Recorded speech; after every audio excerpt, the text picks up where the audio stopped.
The Book of Nehemiah. Nehemiah Chapter 1.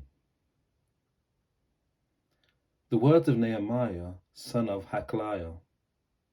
In the month of Chislev, in the 20th year, while I was in Susa, the capital, one of my brothers, Hanani, came with certain men from Judah, and I asked them about the Jews that survived, those who had escaped the captivity, and about Jerusalem. They replied, "The survivors there in the promise who escaped captivity are in great trouble and shame. The wall of Jerusalem is broken down, and its gates have been destroyed by fire." When I heard these words, I sat down and wept, and mourned for many days, fasting and praying before the God of heaven. I said, "O Lord God of heaven, the great and awesome God, who keeps covenant and steadfast love with those who love him and keep his commandments. Let your ear be attentive and your eyes open to hear the prayer of your servant, that I now pray before you day and night for your servants, the people of Israel, confessing the sins of the people of Israel, which we have sinned against you. Both I and my family have sinned. We have offended you deeply, failing to keep the commandments, the statutes, and the ordinances that you commanded your servant Moses. Remember the word that you commanded your servant Moses. If you are unfaithful, I will scatter you among the peoples. But if you return to me and keep my commandments and do them, though your outcasts are under the farthest skies, I will gather them from there and bring them to the place at which I have chosen to establish my name. They are your servants and your people, whom you redeemed by your great power and your strong hand. O Lord, let your ear be attentive to the prayer of your servant, and to the prayer of your servants who delight in revering your name. Give success to your servant today, and grant him mercy in the sight of this man. At the time, I was cupbearer to the king. Nehemiah chapter 2. In the month of Nisan, in the 20th year of King Artaxerxes, when wine was served him, I carried the wine and gave it to the king. Now I had never been sad in his presence before. So the king said to me, "Why is your face sad, since you are not sick?" This can only be sadness of the heart. Then I was much afraid. I said to the king, "May the king live forever. Why should my face not be sad when the city, the place of my ancestors' graves, lies waste, and its gates have been destroyed by fire?" Then the king said to me, "What do you request?" So I prayed to the God of heaven. Then I said to the king, "If it pleases the king, and if your servant has found favor with you, I ask that you send me to Judah, to the city of my ancestors' graves, so that I may rebuild it." The king said to me, the queen also was sitting beside him, "How long will you be gone, and when will you return?" So it pleased the king to send me, and I set him a date. Then I said to the king, "If it pleases the king, let letters be given me to the governors of the province beyond the river, that they may grant me passage until I arrive in Judah. And a letter to Asaph, the keeper of the king's forest, directing him to give me timber to make beams for the gates of the temple fortress, and for the wall of the city, and for the house that I shall occupy." And the king granted me what I asked, for the gracious hand of my God was upon him. Then I came to the governors of the province beyond the river, and gave them the king's letters. Now the king had sent officers of the army and cavalry with me. When Sanballat the Horonite, and Tobiah the Ammonite official heard this, it displeased them greatly that someone had come to seek the welfare of the people of Israel. So I came to Judah and was there for 3 days. Then I got up during the night, I and a few men with me. I told no one what my God had put into my heart to do for Jerusalem. The only animal I took was the animal I rode. I went out by night by the valley gate, past the dragon's spring, and to the dung gate. And I inspected the walls of Jerusalem that had been broken down and its gates that had been destroyed by fire.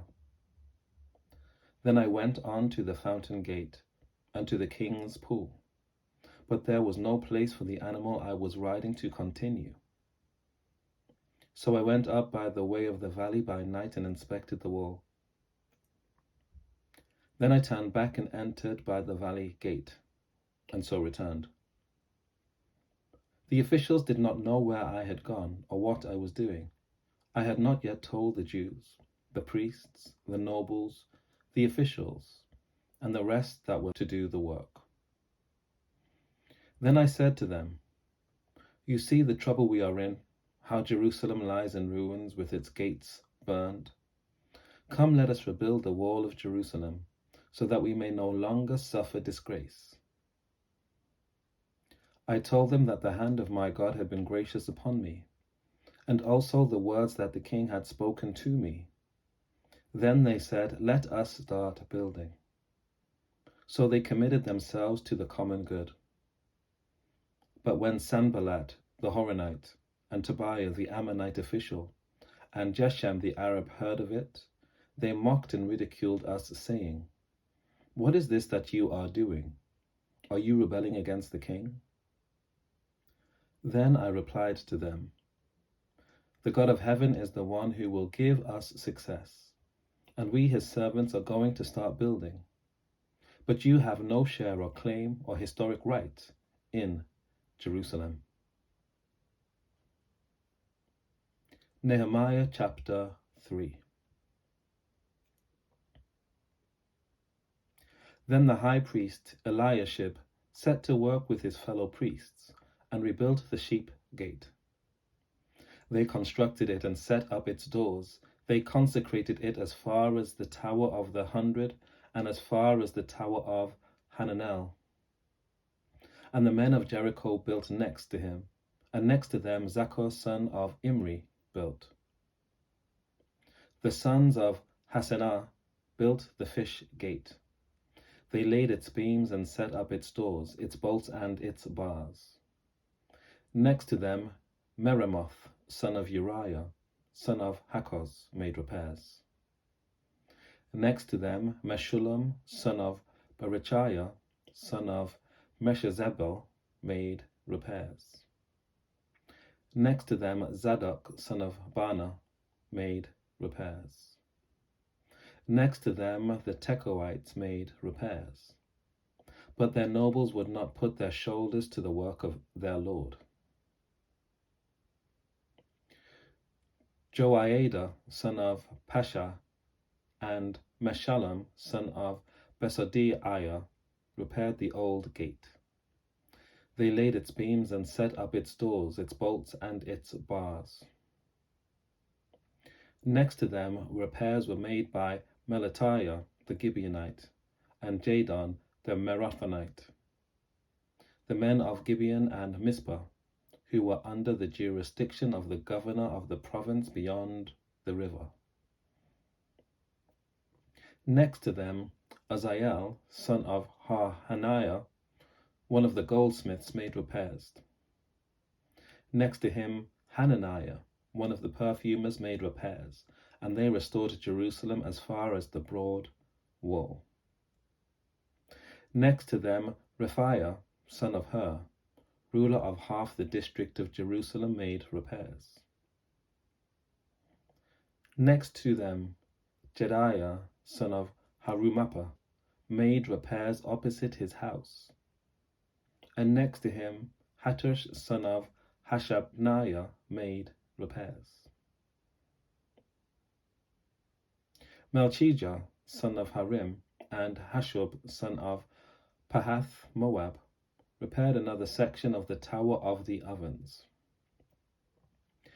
Next to him, Shallum, son of Halohesh, ruler of half the district of Jerusalem, made repairs, he and his daughters. Hanun and the inhabitants of Zanoah repaired the valley gate. They rebuilt it and set up its doors, its bolts, and its bars, and repaired 1,000 cubits of the wall as far as the dung gate. Malchijah, son of Rechab, ruler of the district of Beth Hacherem, repaired the dung gate. He rebuilt it, set up its doors, its bolts, and its bars. And Shallum, son of Kolhozer, ruler of the district of Mizpah, repaired the fountain gate. He rebuilt it and covered it and set up its doors, its bolts, and its bars. And he built the wall of the pool of Shelah of the king's garden, as far as the stairs that go down from the city of David. After him, Nehemiah, son of Azbuk, ruler of half the district of Bethzur, repaired from a point opposite the graves of David, as far as the artificial pool and the house of the warriors. After him, the Levites made repairs. Rehum, son of Bani. Next to him, Hashabiah, ruler of half the district of Keilah, made repairs for his district. After him, their kin made repairs. Binnui, son of Henadad, ruler of half the district of Keilah. Next to him, Ezer, son of Jeshua, ruler of Mizpah, repaired another section opposite the ascent to the armory at the angle. After him, Baruch, son of Zabbai, repaired another section from the angle to the door of the house of the high priest Eliashib. After him, Meremoth, son of Uriah, son of Hakkoz, repaired another section from the door of the house of Eliashib to the end of the house of Eliashib. After him, the priests, the men of the surrounding area, made repairs. After them, Benjamin and Hashub made repairs opposite their house. After them, Azariah, son of Maaseiah, son of Ananiah, made repairs beside his own house. After him, Binnui, son of Henadad, repaired another section from the house of Azariah to the angle and to the corner. Pelal, son of Uzai, repaired opposite the angle and the tower projecting from the upper house of the king at the court of the guard. After him, Pedaiah, son of Parosh, and the temple servants living on Ophel made repairs up to a point opposite the water gate on the east and the projecting tower. After him, the Tekoites repaired another section opposite the great projecting tower as far as the wall of Ophel.